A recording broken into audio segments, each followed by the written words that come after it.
Well, hello there, watching the press preview, a first look at what is on the front pages. Time then to see what's making the headlines with the Deputy Editor of Conservative Home, Henry Hill, and the journalist and broadcaster, Jenny Kleeman. Welcome to both of you. So, full look then at the front pages. Let us start with the Metro reporting on the search for survivors of the yacht disaster off the coast of Sicily. The Metro has the headline, "Hopes Fade for the Missing Six."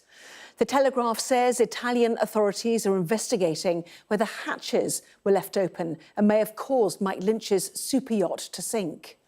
The Express carries a CCTV image of what it says were the yacht's final moments. And the Daily Mail reports on the divers' frantic hunt for survivors. The headline, "Could anyone still be alive?" Meantime, the Financial Times focusing on the Chancellor's plans to make buying a home more affordable. If those plans are implemented, rent increases on social housing properties would be deliberately higher than inflation for the next decade. The Guardian reporting on Rachel Reeves's plans for potential tax rises as she tries to fill in the financial black hole. Front of the Times, business leaders call on Sir Keir Starmer to abandon plans to give unions more powers amid warnings it will stifle economic growth. The Eye leading with the new €7 visa that Brits will need to visit the EU in 2025. The Mirror reports on former England manager Sven-Göran Eriksson and his emotional battle with terminal cancer.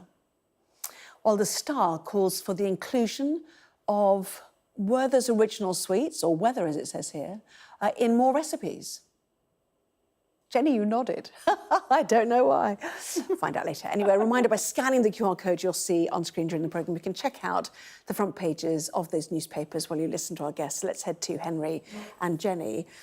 Still, dominated really by this super yacht, because there are so many questions and the search continues, Jenny. Yes, and we still haven't got access. We don't know what's happened. As the Metro says here, hopes are fading for the missing six. And I think that, by all accounts, their families are expecting the worst. But, for me, this is reminiscent of the Ocean Gate Titan submersible tragedy last year, where it was clear early on what probably had happened, and we were just waiting for the terrible news. But the details that have been emerging about the kind of twists of fate in all of this, that Mike Lynch's co-defendant in the trial that lasted 10 years, he was acquitted of, his vice president of finance at his company, was killed in this road accident on Sunday. And then this has happened. We don't know exactly what's happened to Mike Lynch and his daughter and his lawyer's wife, who he was taking on this yacht as a means of saying thank you. So it's a sort of incredible story, really. It wouldn't be credible if it was pitched as a Hollywood movie, but we still don't know exactly what's happened yet. And you do have to think it's agony for the families who are waiting for news but assuming the worst. And you're right. The backstory of this is what makes it so extraordinary.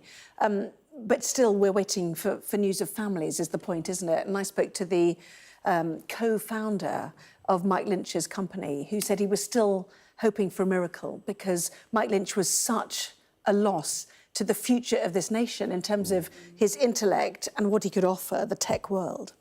Yeah, I mean, it's the problem with these stories, isn't it? Because you always want to hope, and I suppose maybe one story in 10, there's some kind of miracle that comes up, but so there have been search parties out for days. Presumably they would have swum ashore by now. Obviously, there's the loss of the individuals involved, which is horrible. But the other question is, how did this happen? Because this was not this super yacht doesn't really capture quite how superlatively impressive this boat was. £30 million and all the rest of it. It's not as if they'd gone out in something that you'd see a day at the beach and it had gone over, right? This should not have happened.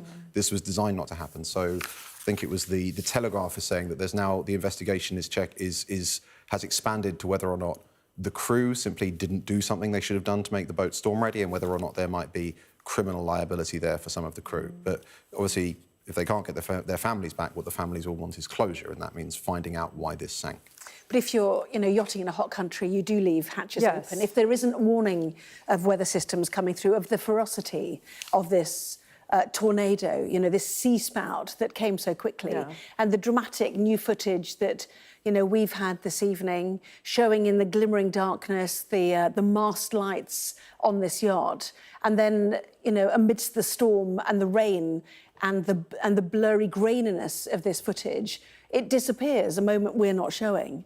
Yes. But this is, you know, a dramatic scene, certainly. It is, but I feel that these discussions about, you know, who may be to blame, were hatches left open, is that protocol or whatever, they're quite premature when divers still haven't got into the cabins. Well, the crew saved lives. Somebody got that life raft out. Yeah, and 15 people were on the life raft, including Mike Lynch's wife as well. I mean, so there are many questions about who was in what room, who was where, how were those life rafts deployed.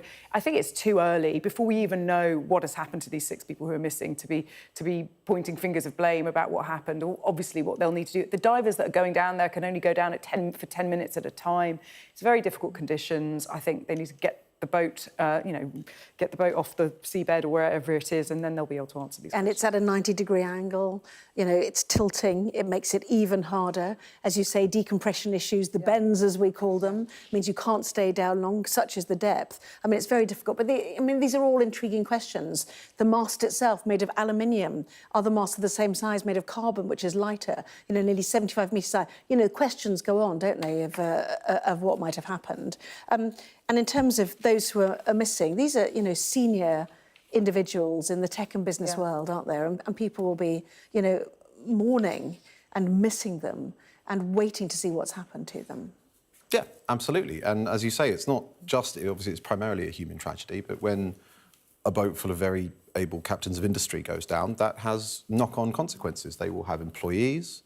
Those businesses could have, you know, developed new technologies that would have made a difference and so on. So, yeah, every boat sinking matters, of course, but the impact of this one could be really quite severe. And Mike Lynch's daughter, who is 18, had a place at Oxford, just finished her A-levels, got her results. So in amongst these you know, titans of industry, of banking, of law and of tech, you have an 18-year-old girl with the rest of her life ahead of her. Again, we don't know what's happened yet, but you know, it's a huge tragedy, potentially. Government stories. Should we head to those? First of all, The Guardian. Reeves plans tax rise amid alarm over black hole. Now, we've heard that before, but what's the detail of this one, Henry? So, essentially, the first budget of any government is where a sensible chancellor tries to get through as much of the pain as they possibly can, in the hope that come 4 years' time, it will all have paid off if it was good policy, and the voters will have room to give voters nice things to remember them for more fondly. The black hole is Rachel Reeves's alleged claim that the Conservatives left a £20 billion black hole in the budget. It should be said, 9 point something of that was pay settlements with the unions that she made. You know, don't know if the Conservatives can be blamed for that, but the government is saying that it is going to continue to cut spending, which Reeves has already been announcing. She's been cutting capital programmes, cutting investment, cutting some infrastructure projects, and there are going to be tax rises. We don't, as far as I can see, know what tax rises, and obviously the profile of those will be really quite politically significant, because as the Conservatives found out when they started playing around with national insurance, which, you know, affects pensioners differently to working age voters, voters can be really sensitive to that, but they're just preparing the way for bad news. I think it does need to be said that the IFS and the OBR, the Office for Budget Responsibility, and the Institute for Fiscal Studies backed up this idea of this black hole when Rachel Reeves was talking about it in the... black hole, I don't think of the size. A very substantial black hole. And when she mentioned it in the comments... For anybody who won... Yes, for anybody who won. But when she was talking about the specific claims, the OBR was, you know, there was the letter that was written saying specifically that there were things that were not disclosed that should have been disclosed. She was incandescent in the Commons talking about it. I think we all knew that this was coming, that tax rises were coming. And the interesting thing is that given the kind of commanding position that Labour was in before the election with the polls, it is remarkable how cautious they were and how little wiggle room they gave themselves. And, yeah, now is the time to be unpopular. They have a huge majority. The next election is 5 years away, 4.5 years away. Now is the time to be unpopular. But whether or not, you know, they can pull a rabbit out of the hat and cover this black hole without breaking election promises remains to be seen. Two quick connected stories. FT, Rachel Reeves is planning to raise social rents by more than inflation for the next decade to try to boost the building of affordable homes. Yeah, so we're doing this quickly. The government controls social. The government controls social rents. The government has successfully refused to raise them because it's politically unpopular. George Osborne. What do we call? What is a social rent? Social rent is the rent that's charged in social housing. So social housing is government-controlled housing. So what we would call council housing in days. Council housing and housing association housing. Right. Now the problem is that because those rents have been capped, councils have all but stopped building council housing altogether, and housing associations are struggling. So what Reeves is hoping to do is by fixing social rents at, I think, inflation plus 1%, she's giving them a guaranteed revenue stream and hoping that that will induce them to build more social housing. The problem with that, of course, is it means that it's going to increase the cost of living for everyone in those social houses. You mean the taxpayer doesn't pay any of this? What, social rent? Yeah. I mean... So it's going to cost the taxpayers, isn't it? They do pay some of it because there are lots of people in social housing whose rent is more or less covered by housing benefit. And one of the reasons that George Osborne cancelled this policy before is because he didn't want the Treasury to have to pay more housing benefit, which is just the single most George Osborne thing. And in the meantime, the Times, this idea of empowering the unions, it's long-running, but Yes. the suggestion is it will stifle growth. Yeah, I mean, this could be a front page from the 1970s, really, couldn't it? Business leaders don't want the unions to have more power. Well, duh, of course not. Of course they wouldn't. You know, again, this is the time to do unpopular things. And, of course, we know that Keir Starmer and Rachel Reeves have staked all of their economic gambles on the idea of growth, the idea that if unions have more power, there'll be less growth. Of course, business leaders are going to say that. It does not surprise me at all. Yeah, It was ever thus. So we've got tax rises, social housing and unions. There we go. Yeah. The new world. Sounds a lot like the old one. Anyway, we've got more Labour news coming up. Is Labour guilty of cronyism in its civil service appointments? More on that too.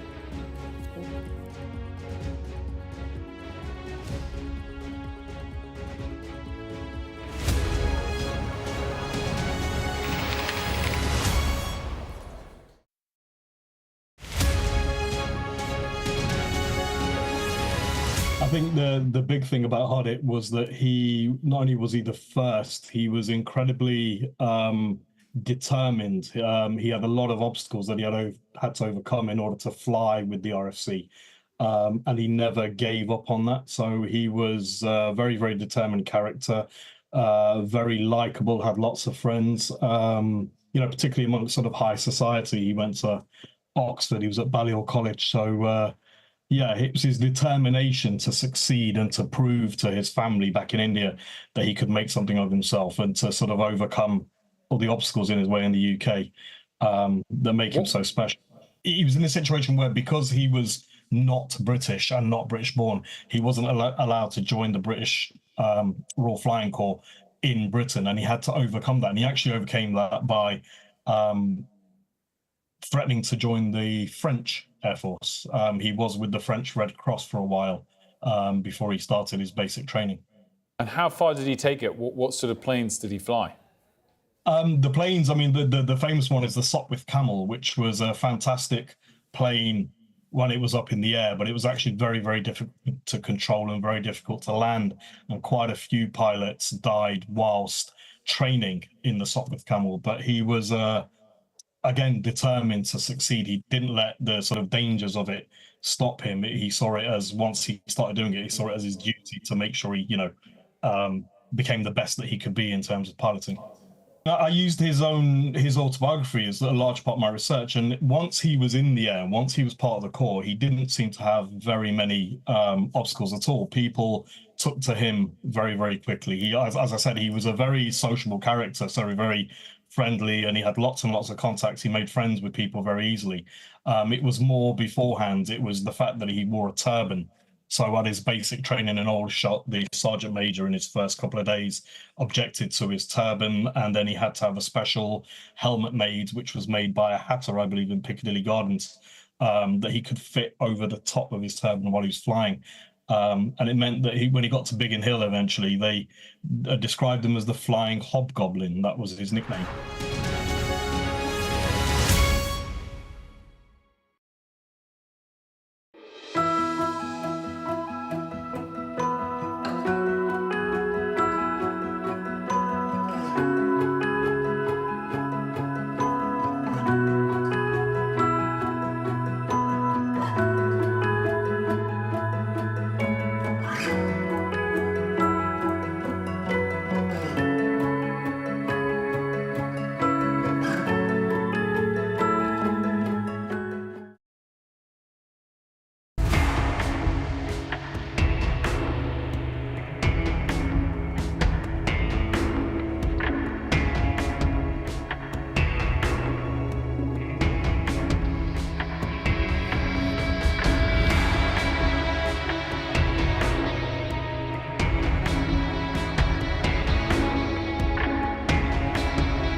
Well, welcome back. You are watching the press preview. Joining me once again, Henry Hill and Jenny Kleeman. One for you, Henry, I understand. Page 2, is it, at the time? about it there's a too. guess. No, don't own that. I'm just not as pointy-headed as So this is about the impartiality of the civil service because Labour has appointed an ally to said service. Yeah. So essentially, to sum the story up, this is normally a civil service role, and a senior Labour supporter from the world of think tanks has been taken into it using a means that is normally meant to be used if there's like an emergency appointment and there's no time to promote a civil servant, and this time it's been used to promote someone from outside. Now, the Tories are going quite big on this. One, because it's a fairly sensitive role. I mean, the role that she's been appointed to is the one that, for example, vets appointments to the Lords from all parties, so it is usually typical that these positions are apolitical, but also because it's fitting a pattern. Because I think this is the third story of someone who's either donated to Labour or been heavily involved in Labour being given a shortcut into a civil service position. And it's clearly developing into a Conservative attack line that they're going to be running with over the summer. And moving on, if you don't mind. No problem. One for our overnight viewers. Barack Obama heading this way, Michelle Obama as well. The husband, too, of Kamala Harris. But a lot of the focus has been on Joe Biden, this emotional address yesterday, as some said. You know, all of the placards out, rather, for him. How did he do? What's the response been? Well, I think it was kind of bittersweet, and I think there was quite a bit of bitterness in there as well, actually, really. And, you know, all those signs saying, thank you, Joe, and... You know, on the surface of it, it was thank you for your 50 years of service, but you could tell there was a lot of thank you for bowing down because we were going to lose if you didn't accept the inevitable. And what was interesting is, he made his speech and he didn't... If he was totally being charitable and selfless, he could have said... let's not talk about the past. Let's talk about the future. Let's talk about the Kamala Harris I know. Because the whole point is people don't really know her. They know she's a prosecutor. They know that she's a stepmother, but there's not really much else. So he could have used this as an opportunity to inject her with some personality, but he didn't really do that. And he wanted to have his moment. And he's allowed to have his moment. And, you know, she obviously, these images that will have gone far and wide of the kind of warmth between them, I'm sure, you know, it's a great thing for the campaign. The campaign at the moment is in a really good place, but Kamala Harris hasn't given any interviews, hasn't done any press conferences. She's just sort of riding high on this wave of a new injection of enthusiasm for the Democrats, given that he has decided to step down. And via social media, to be fair, you know, chosen that route. Has it left, as some suggest, Trump's campaign floundering? Is that a fair assessment, do you think? Yeah, I mean, I think Trump, even when Trump is winning, Trump is sort of floundering to an extent. It's just his sort of natural mode of being. He can just manage to win doing it, which is quite impressive. But yeah, his campaign was geared around Biden. They had a fairly decent position on Biden because it neutralised Trump's age. They had a fairly decent casebook of material, and they were ahead. And in the key states. Yeah, absolutely. And they looked like they were odds on to win. And I think they got very complacent. And now what's happened is they've had this rug pull, and they don't really have an attack dossier on Kamala Harris, which they could have, because she was in charge, whether or not she had the czar title, she was sort of in charge of border policy, which is a good Republican attack line. But they haven't been able to land those blows, and it really is... And you can tell it's irritating, Donald Trump, because he hasn't worked out how to pick the scab, how to get underneath the skin, and he'll talk about her laugh, or he'll talk about her dancing, or he'll talk about the coup that's happened there, but he knows that nothing's really landed. He's like a bully that hasn't worked out what taunt he's going to use to really get to her. Got debates to come, of course, haven't we? Quick one, The Times, ham sandwich. Oh, you've got The Telegraph, I think, actually. It's all over everywhere. Yeah, it's very small. I've put The Times because there's more to read. Anyway, a ham sandwich a day could raise the risk of diabetes by 15%. Once again, a sort of war on processed meat is what we're getting. On ultra-processed food. This is in the Lancet Diabetes and Endocrinology Journal, which is a distinguished journal. But yes, I mean, we've known for a long time that processed food, and particularly processed meat can lead to a risk of cancer. Now it's a risk of diabetes as well. It's don't have a ham sandwich a day. That's the news. But this story, like every single science story, every time I do this show, this story does not tell you what it's a 15% increase from. It does not give you the base rate of getting diabetes. Therefore, you have no idea how scary that is because you think it's 15 out of 100. You have made that point in the past. I have, and I will make it every time we do a science story and they leave it out. Henry, Jenny, thank you both very much indeed. And plenty more still to come in Sky News at 10, including that dramatic last sighting of the super yacht that has sunk.